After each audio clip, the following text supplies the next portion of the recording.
hearty welcome to Grandma's Wealth Wisdom with your hospitable hosts, Brandon and Amanda Neely. This is the only podcast for strategies to grow your wealth simply and sustainably, like Grandma used to. Without further ado, here are your hosts. Hi, I'm Amanda, and welcome to Grandma's Wealth Wisdom, where we work with you to build wealth Grandma would be proud of. And I'm Brandon. Today we're going to be continuing a tale of two grandchildren. But before we jump into that, we want to read another 5-star review. The review comes from C.J. Johnson. And it says, Brandon and his wife Amanda are refreshing in every way and light years ahead of most in understanding the fundamentals of good money management. I love the title of their new brand, and we can all find a higher purpose, community, and impact of generations in all of their daily lives if we're intentional in doing it. So thanks, CJ Johnson, for your review. And for the rest of you, I want to say something about this. So he says that we're light years ahead of most in understanding the fundamentals. However, we're going backwards in looking at our grandparents. So maybe we're light years behind. But maybe that's a good thing. Okay. Well, what I was going to say is that, as you may have heard, ratings, reviews, and subscribers are super important. They not only help us know that we're making an impact through the podcast, but also they help the podcast reach more people. So we decided that we're not beyond bribing you. Here's the deal. If you write us an honest 5-star review, we'll share it on the podcast. Plus, if you take a picture of your review and send that screenshot to hello@grandmaswealthwisdom.com, we'll send you a copy of the best-selling book by Pamela Yellen, The Bank on Yourself Revolution, for free. As long as you're in the U.S., we'll send you a copy in the mail or the Kindle version, your choice. So write an honest 5-star review and then send a screenshot of that review to hello@grandmawealthwisdom.com, and then you'll get the book for free. Okay, now on to the story. This is why you joined the podcast, is to listen to the story, not for the reviews stuff, even though that's helpful. On to the story. A Tale of Two Grandchildren, Part 2. We left it at a cliffhanger last time. If you haven't listened to Part 1, go back and listen.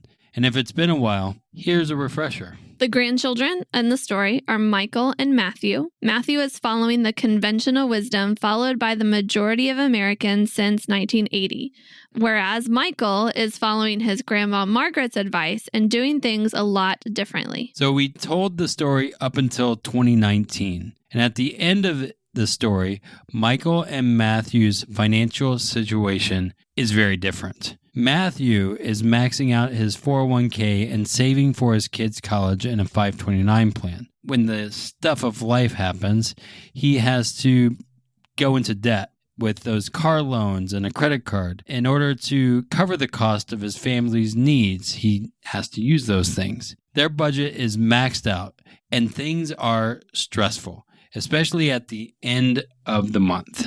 Michael, on the other hand, is just putting 3% into his 401k so that he can get his employer match. His other savings for retirement, his kids' college, and so forth, is going to the same place his grandma's savings went: high cash value, dividend-paying whole life insurance.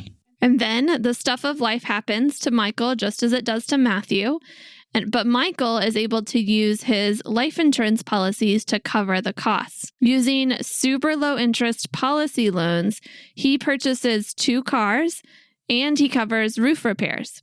He's able to set his own repayment amounts on those loans as well, so that those repayment amounts fit within his monthly budget. Michael's financial life is pretty boring. There's no stress. The biggest hiccup is when he looks at his 401k balance and he sees it go up and down on a whim. But thankfully, Michael isn't counting on that money for his retirement. So what happens to Matthew and Michael from their 30s on? Right now, in 2019, they are both turning 34. How do their financial strategies play out in their 40s, 50s, 60s, and 70s, and beyond? Let's time travel and see what happens. Do we have any time travel music, Amanda? Is that good? Okay. So, time traveling into the future. Matthew has been working hard to keep up with his plan. He continues to get mediocre pay increases throughout his 30s and 40s. Even though he's producing a lot of money for his company, more of that productivity continues to go to the top senior executives rather than to him and his peers. The salary increases are minimal. Yet, Matthew continues to put all he can into his 401k and 529 plans to cover the long-term costs of retirement and college.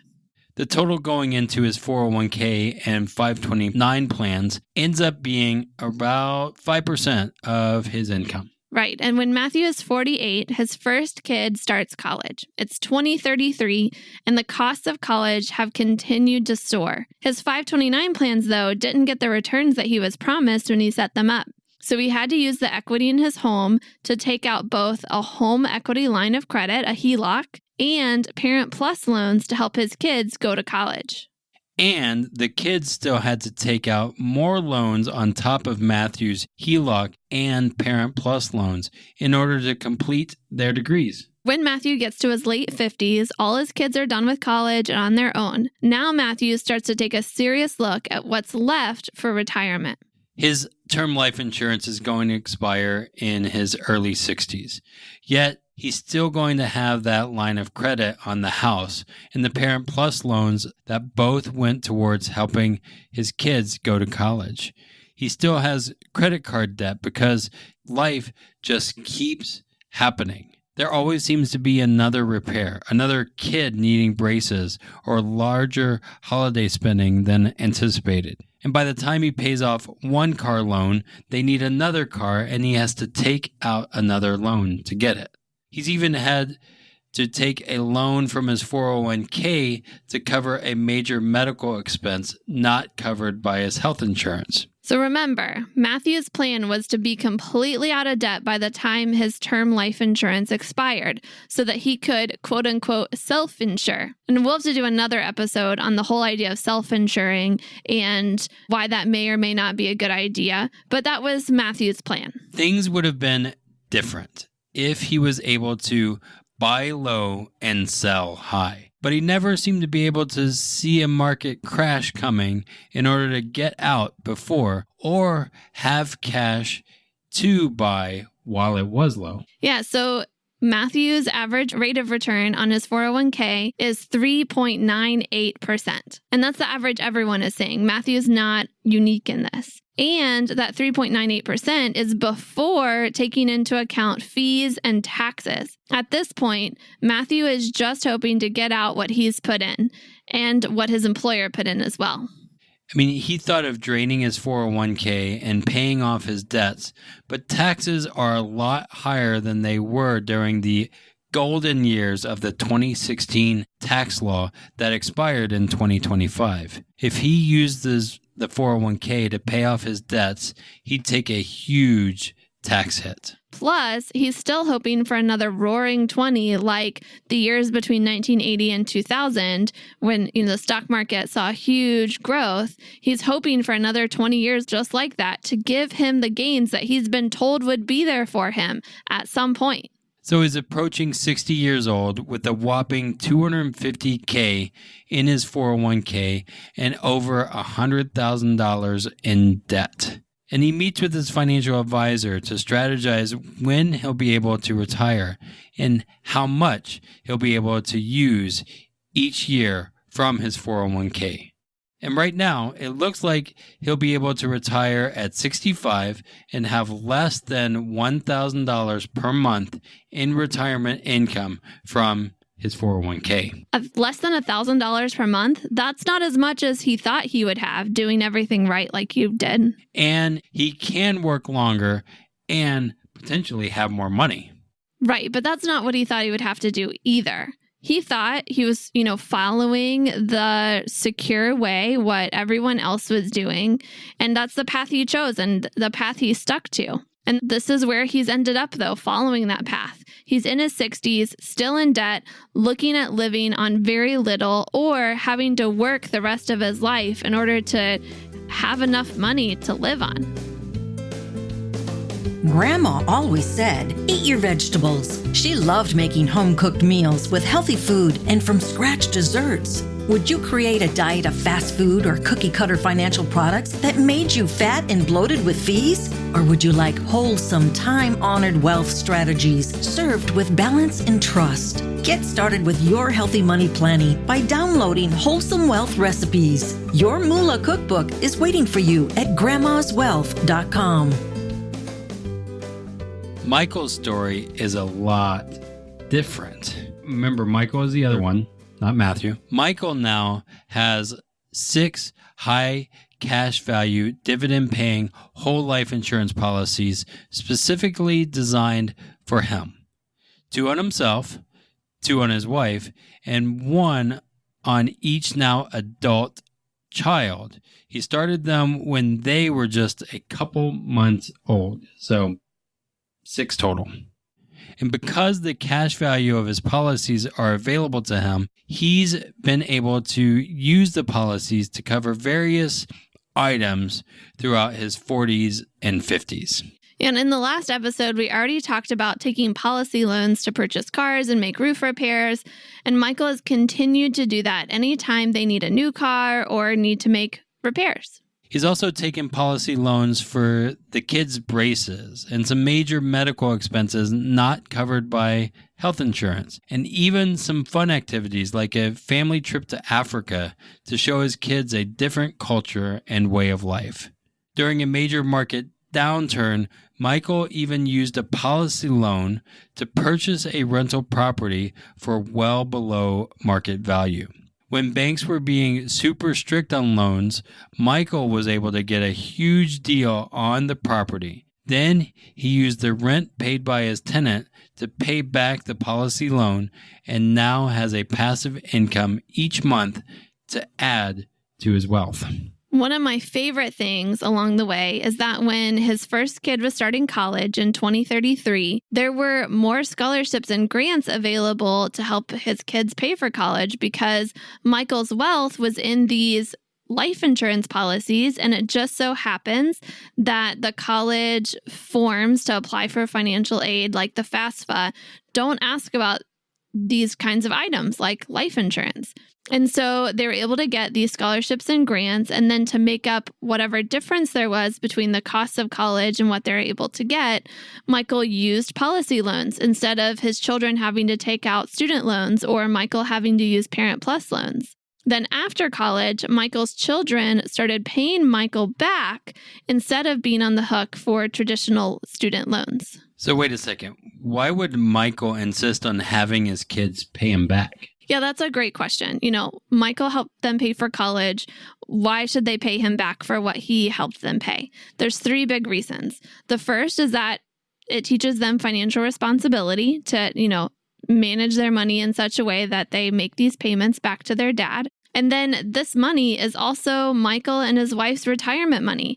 Michael wants this money back so that he can potentially use it for retirement. And then finally, if Michael doesn't use it for retirement, then his kids that have paid it back to him, they're actually going to get this money back to themselves in the form of the inheritance from the death benefit of those life insurance policies. I mean, as the loans are paid back, the death benefit increases. Awesome. And a really cool thing happens in Michael's 50s. His kids get married.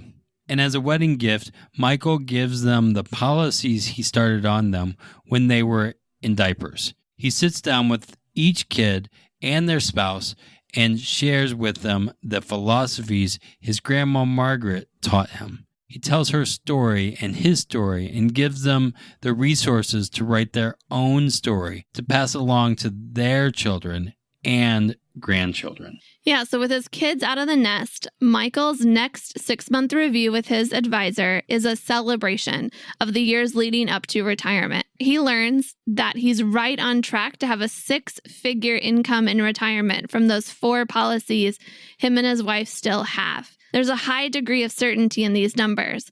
No market downturn is scaring him. No advisor fees are going to reduce his cash value. For every dollar he adds in premium between now and retirement, his cash value increases by more than that dollar and just increases what he has available to him. So today we've told the story of Matthew and Michael from their early 30s to their 60s and what retirement looks like going into it. Yeah, just to give you an idea, a rough estimate of the interest payments that Matthew paid throughout the years, they were on average $12,000 per year. That's $120,000 over 10 years. And if you take that over, the 30 years between his early 30s and his 60s, that's $300,000 if you take that average over those 30 years. That's a lot of money, $300,000. That's more than Matthew has in his 401k. The balance there is only $250,000. Yep. As we're looking at this, you can see Matthew paid a guaranteed interest rate to the banks and finance companies for the majority of his life, while also riding the roller coaster of Wall Street's rate of return that has no guarantees, except that it will go up and it will go down. And, he used that in his 401k and 529 plans. Yeah, hence roller coaster. Yep. We even gave Matthew a positive 3.98% rate of return on his 401k. I mean, no one knows what the future holds with the stock market. One speculation is that as baby boomers are starting to pull their money out of the market in retirement, and millennials like Matthew are not putting as much in. So that means the market is highly unlikely to see much positive growth. Yeah. So we gave Matthew the benefit of the doubt. We gave him that 3.98% return. But the one thing that's relatively certain is not that 3.98% return, but that the interest that Matthew pays on his mortgage, his HELOC, his Parent Plus loans, his credit cards, I would bet you that that's going to be more than 3.98%. In other words, the bottom of Matthew's bucket has bigger holes than the top of his bucket. There's more going out than coming in. Now, Michael's life hasn't been perfect either. There have still been some major medical expenses. There's been kids' braces, roof repairs, new cars to buy, all those things. Yet, he took a very different path and created this stable foundation. In fact, his cash value in his 4 life insurance policies is in the millions. He's able to count on a 6-figure income the minute he retires, and that income will be income tax free. And he's able to still collect Social Security, if that's still around by then. Whatever he gets in Social Security income is also pretty much tax-free because that Social Security income is his only reportable income. Aside from the one rental property that continues to provide a monthly revenue stream. Right. I almost forgot about that. So remember, that $12,000 on average per year that Matthew is paying in interest alone. Well, what did Michael pay? Michael saved almost all that interest by using his policy to finance purchases instead. From cars to kids' college to vacations, instead of taking a HELOC and a Parent Plus loan or using a credit card, he used the loan feature on his policy and saved a bunch in interest. Yeah, but what did Michael still pay interest on? Well, his mortgage. And why did he do that? Because he could deduct that interest from his taxes and save the money there instead. Oh. And he did have some interest on his policy loans, but it was relatively low. A lot lower. So we tried to keep this story as realistic as possible without boring you with all the statistical details that informed our story. But what's the moral of the story? I guess the moral is this simple question. Do you want to be Matthew or Michael? So Matthew is on the path the majority of people nowadays take. They tie up their money in plans like the 401k and then finance their major purchases and pay lots in interest to banks and finance companies. Michael is taking the path his grandmother took and half of Americans used in his grandma's day. He keeps the majority of his savings in a safe, easily accessible place so that he can use it throughout his lifetime. If, like us, you want to be like Michael, not be like Mike, that's a different Mike, But if you want to be like Michael and his grandma, Margaret, you need a trustworthy guide to help you. Even Michael didn't do it alone. He had his grandma to, share with him these philosophies. He also had a financial professional to work with and help him through it. And that financial professional had special training and accountability to walk alongside Michael over the years and talk him through the various choices he made. This guide didn't make the decisions for Michael, but was a sounding board to help him process and make the best decisions for himself. So if you would like to be like Michael and have a guide or sounding board, we'd love to see if we'd be a good fit for you to work in that capacity. To find out, all you got to do is go to grandmaswealthwisdom.com and click Request a Meeting. Then, on that page, you can schedule a 15 or 20-minute call to begin the conversation and see if we would be a good fit. So go to your browser, type in grandmaswealthwisdom.com, or if you go to the show notes, you'll see that request a meeting in the show notes as well. And request that meeting, schedule 15, 20 minutes with us, see if we might be a good guide to walk with you along your journey. Yeah, let's try and be like Michael. This concludes our tale of 2 grandchildren. Next, we'll be doing a series of episodes we're calling On the Verge of. We'll be tackling potential threats like disability and burnout before we turn to the real possibilities of financial breakthrough and prosperity. So hit that subscribe button so that you get our next episode, where we'll be digging into the crisis of increasing housing costs while wages remain relatively stable. This episode is for anyone who feels their rent is too damn high. They'll never be able to buy a home, or they are house poor due to their mortgage. We've got some hope for you in the next episode. Until next time, keep building your wealth simply and sustainably for your own future and the future of our grandchildren's generation.